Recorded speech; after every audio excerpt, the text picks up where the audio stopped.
Welcome to the 60-second update with the Royal Air Force from 31 Squadron at RAF Waddington.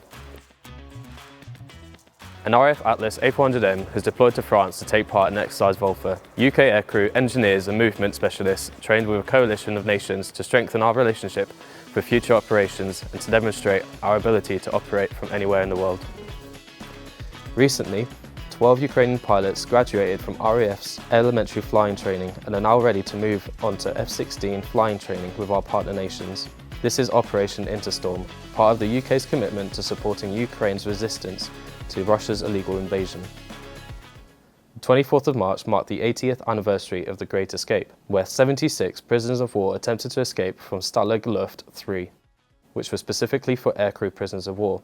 Wreaths were laid at locations across Europe to remember the 50 prisoners of war who were murdered on their recapture. 31 Squadron is the first to operate the Protector RG-1, the largest and most advanced remotely piloted aircraft flown in UK airspace. Remotely piloted from RAF Waddington and capable of operating anywhere in the world, Protector will provide the UK with critical armed surveillance capability. That's everything for this week. Thanks for watching and we'll see you next time.